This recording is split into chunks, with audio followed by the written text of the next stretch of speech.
तो ये अनाज के बिना कोई भी जी नहीं सकता, तो ज्ञान के बिना भी कोई जी नहीं सकता।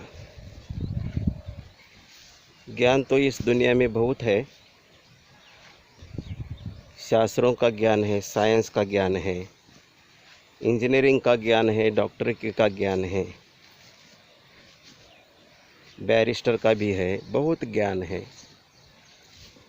लेकिन इस ज्ञान से हमको समझ में आ रहा है कि इस ज्ञान से हमारी जो भौतिक उन्नति है वो गई है, लेकिन उस ज्ञान से तो हमको कोई शांति, सुख है ना, जैसे कि हेल्थ, वेल्थ और प्रॉस्पेरिटी तो नहीं मिल रही है।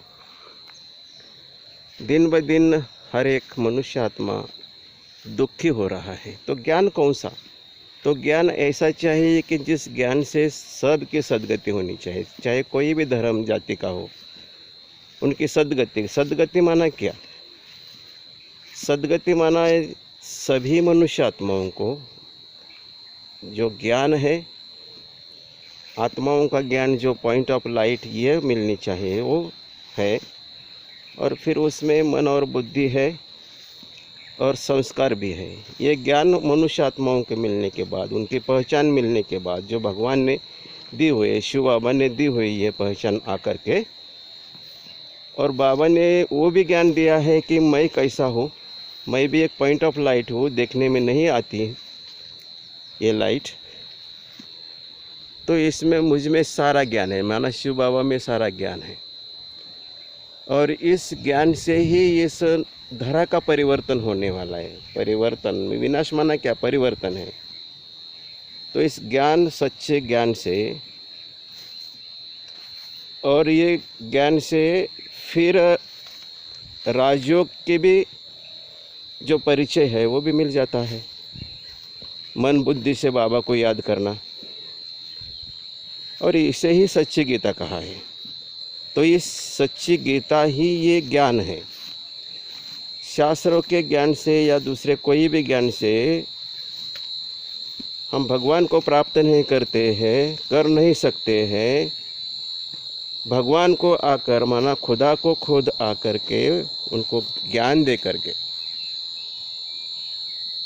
फिर ये ज्ञान दे करके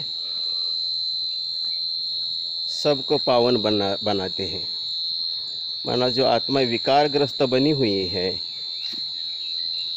तो विकार में ग्रस्त हुई आत्माओं को फिर से पवित्र बनने की विधि है राजयोग, कि चलते बैठते उठते कोई भी कर्म करते हुए शिव बाबा को याद करेंगे तो आत्मा पवित्र बन जाएंगी, और इस पवित्र आत्मा से ही हमारी सद्गति, यही हमारी सद्गति है। और इस सद्गति से ही हमको जीवन मुक्ति, माना स्वर्ग का वर्षा प्राप्त होता है। और ये जो स्वर्ग का वर्षा है वही इस ज्ञान का सार है, इस पढ़ाई का सार है। तो एक ही ऐसी पढ़ाई है गीता की जो भगवान ने गाई हुई है।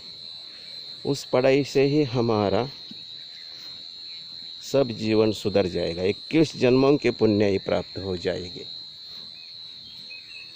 इसलिए इस ज्ञान को आत्मा का भोजन कहते हैं। इस आत्मा का भोजन से फिर शरीर भी तंदुरुस्त हो जाता है, और ये जो फसल है उनको भी दृष्टि देंगे तो उस फसल को भी वो दृष्टि से वो सतो प्रधानता आ जाएंगे, माना ये 5 तत्व भी सतो प्रधान बन जाएंगे। तो ये सच्चे ज्ञान है, सच्ची गीता है, उससे हमारा सब दुनिया का कल्याण होने वाला है, हो जाएगा।